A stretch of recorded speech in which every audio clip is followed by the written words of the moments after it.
लाडो चिड़िया पेट से थी और जल्द ही अंडे देने वाली थी। बारिश का मौसम था और आए दिन जंगल में तेज बारिश हो रही थी।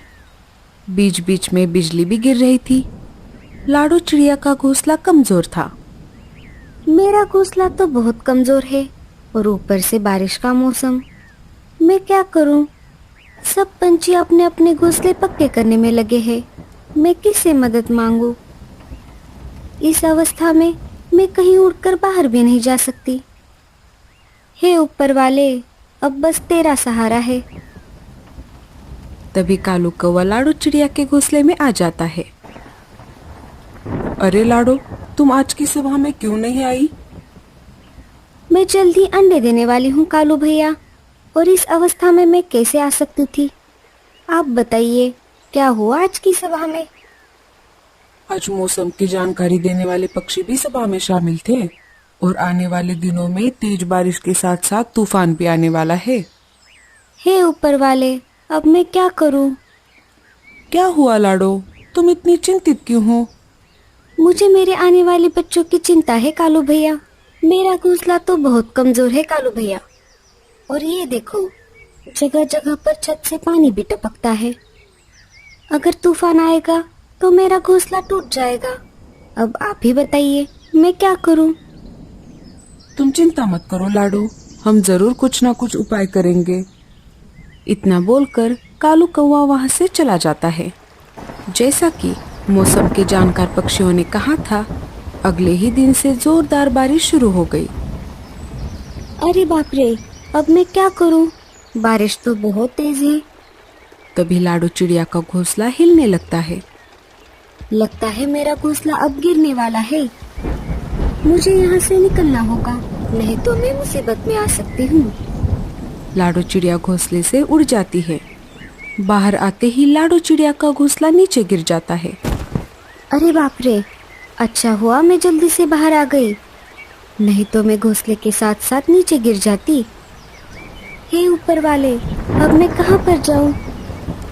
हाँ, मैं एक काम करती हूँ, मैं सीधा कालू भैया के पास जाती हूँ। वो मेरी अवश्य मदद करेंगे। ऐसा कहकर लाडो तेज बारिश में कालू कौवे के घर की तरफ निकल पड़ती है।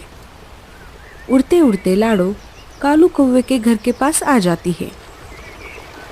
कालू भैया, दरवाजा खोलिए, मैं हूँ लाडो। अरे लाडो, तुम यहाँ कैसे? इतनी तेज बारिश में तुम यहाँ क्या कर रही हो? तेज बारिश की वजह से मेरा घोंसला टूट गया, इसीलिए मैं जैसे तैसे करके आपके यहाँ पर मदद मांगने के लिए आई हूँ। मेरा पेट बहुत दर्द कर रहा है। लगता है मैं माँ बनने वाली हूँ। क्या बारिश रुकने तक आप मुझे आपके घर में पनाह दोगे? जैसे ही बारिश रुक जाएगी मैं चली जाऊंगी कालू भैया। तभी कालू की पत्नी गोरी बाहर आ जाती है। बड़ी आई हमसे मदद मांगने वाली। क्या तुझे ये कोई धर्मशाला लग रही है? पहले से ये हमारा घोंसला कमजोर है और तुम्हारी मदद करके हम उसे और कमजोर नहीं बना सकते। इतनी तेज बारिश में हम कहाँ पर जाएंगे? ऐसा कहकर गोरी लाडो चिड़िया के मुंह पर ही जोर से दरवाजा लगा देती है। लाडो, मुझे माफ कर दो, मैं कुछ नहीं कर सकता। कोई बात नहीं कालू भैया, मैं कहीं और चली जाती हूँ। बेचारी लाडो तेज बारिश में फिर से मदद के लिए निकल पड़ती है। तभी रास्ते में लाडो चिड़िया को मीनू मौसी का घर दिखाई देता है। हाँ, मैं मीनू मौसी के पास चलती हूँ, वो मेरी अवश्य मदद करेंगी। मीनू मौसी, मीनू मौसी, दरवाजा खोलिए, मैं हूँ लाडो। अरे, अब कौन आ गया? अभी अभी तो मैं गरम गरम कंबल ओढ़ कर सो रही थी। मीनू मौसी, दरवाजा खोलिए, मैं बाहर बारिश में भीग रही हूँ।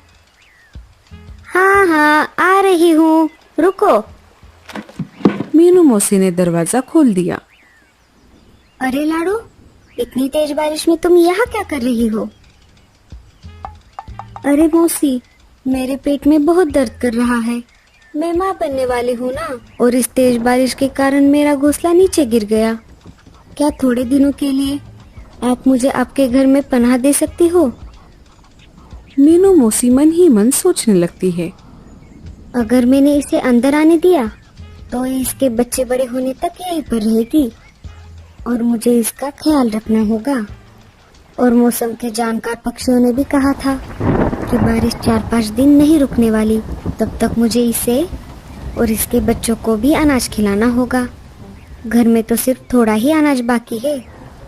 अरे मीनू मौसी, आप कहाँ पर खो गई? मुझे अंदर आने दीजिए, मैं बाहर भीग रही हूँ। वो क्या है ना लाडो, पहले से ही मेरे घर में बहुत सारे मेहमान आए हुए हैं। अगर तुम्हें भी अंदर ले लिया तो जगह की कमी हो जाएगी।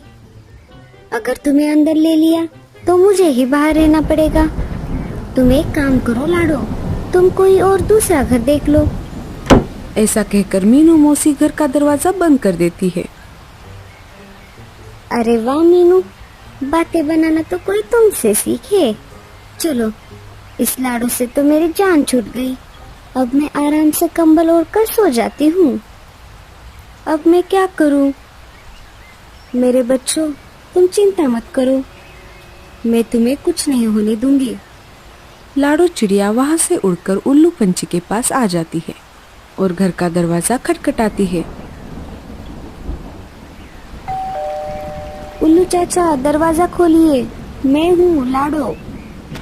उल्लू चाचा घर का दरवाजा खोल देते हैं। अरे लाडो, इतनी बारिश में तुम यहाँ कैसे?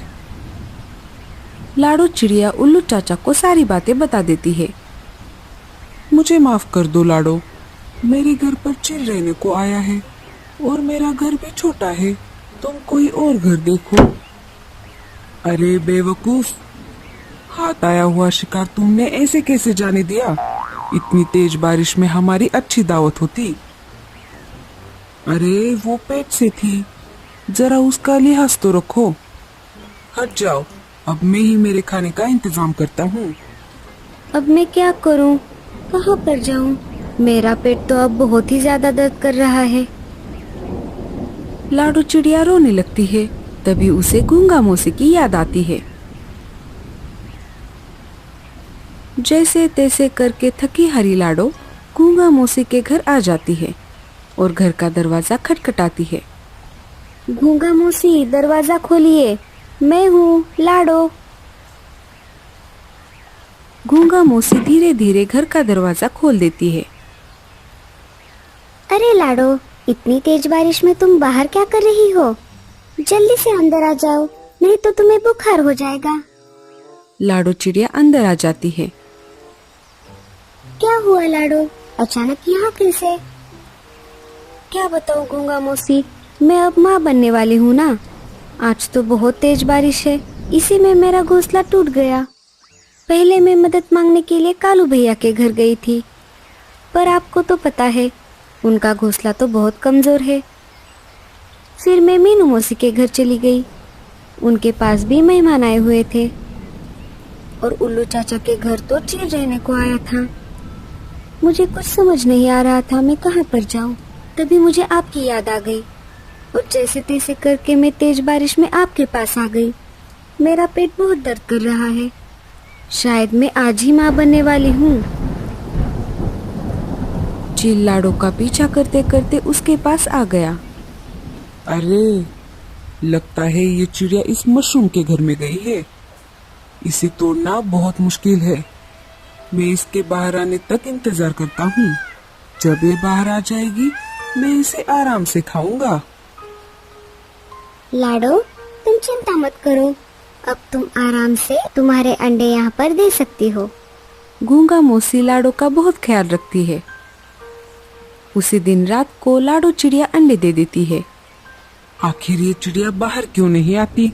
राह देखते देखते तो सुबह हो गई। चलो, तब तक मैं कोई दूसरा शिकार देखता हूँ। ऐसा कहकर चील वहाँ से चला जाता है। इधर लाडो चिड़िया अपने अंडों का ख्याल रख रही थी और गूंगा मौसी लाडो चिड़िया को घर बनाकर देने की सोच रही थी। ऐसे ही एक दिन गूंगा मौसी पत्ते खाने के लिए बाहर आ जाती है। तभी उसे एक बड़ा सा मशरूम दिखाई दिया। अरे वाह, ये तो बहुत बड़ा मशरूम है। मैं इसे लाडो के लिए अच्छा सा घर बनाऊंगी। गूंगा मौसी घर बनाने के काम में लग जाती है। तभी भूरा कौवा वहां पर आ जाता है। वो ऊपर से गूंगा मौसी को देख लेता है और वो सीधा उल्लू के पास चला जाता है। अरे उल्लू भाई, मैंने तुम्हारे लिए एक शिकार ढूंढा है। वो एक गूंगा है। क्या? गूंगा? मेरे मुंह में तो पानी आ गया। भूरे की बात सुनकर चील बाहर आ जाता है। क्या? गूंगा? तुमने अभी अभी गूंगा कहा? इसका मतलब वो गूंगा मौसी होगी। तुम दोनों यहीं पर रुको, मैं अभी जाकर आता हूँ और हमारी दावत का इंतजाम करता हूँ। चील वहां से उड़कर सीधा गूंगा मौसी के पास आ जाता है और उसका रास्ता रोक देता है। अरे ओ चिड़िया, जल्दी से बाहर आ जा, नहीं तो इस गूंगा मौसी की कोई खैर नहीं। लाडो बाहर आ जाती है। उन्हें कुछ मत कीजिए, मैं बाहर आ गई। चील लाडो पर झपटने ही वाला था, तभी कालू कौवा वहां पर आ जाता है। देखो कौन आ गया। अरे बहना, तुम्हारा भाई आ गया। ऐसा कहकर कालू चील के सामने आ जाता है। अरे कालू, तुम बीच में से हट जाओ, ये शिकार मेरा है। अरे पगला गए हो क्या? उसे हाथ तो लगा कर दिखा। उन दोनों में झगड़ा शुरू हो जाता है। कालू चील की आंखों में तीखी मिर्ची डाल देता है। चील तिल मिलाते हुए वहां से भाग जाता है। अरे मुझे कोई बचाओ, अरे कोई मुझे बचाओ। अरे कालू भैया, आपको कैसे पता कि वो चील मुझ पर हमला करने वाला है? मैं इस चील पर 2-3 दिनों से कड़ी नजर रख रहा था और मैं अपनी सेफ्टी के लिए अपनी जेब में तीखी मिर्ची भी रखता हूँ और मुझे इस पर शक था और इसने गोरी कौवी को भी धमकाया था। कालू भैया, आपका बहुत बहुत शुक्रिया। लाडो, मुझे माफ कर दो, मैं तुम्हारी मदद करना चाहता था, लेकिन तुम तो सब जानती हो। हाँ कालू भैया, कोई बात नहीं। अरे गूंगा मौसी, ये आपने क्या बना दिया? अरे मैं 2-3 दिन से लाडो के लिए घर बना रही थी। बताओ कैसा बना है? लाडो, ये देखो तुम्हारे लिए सरप्राइज। बताओ कैसा लगा तुम्हें मशरूम का घर? ऐसा मशरूम का घर पूरे जंगल में नहीं मिलेगा गूंगा मौसी। आपका बहुत बहुत शुक्रिया। और हाँ लाडो, ये घोंसला बहुत मजबूत है, कितनी भी क्यों ना बारिश हो जाए ये नीचे नहीं गिरेगा। जब तुम्हारे बच्चे अंडे से बाहर आ जाएंगे तब तुम तुम्हारे नए मशरूम के घर में चली जाना। तो दोस्तों, कैसी लगी आपको हमारी ये कहानी? हमें कमेंट्स में जरूर बताना और स्टोरी अच्छी लगे तो लाइक और शेयर जरूर करना।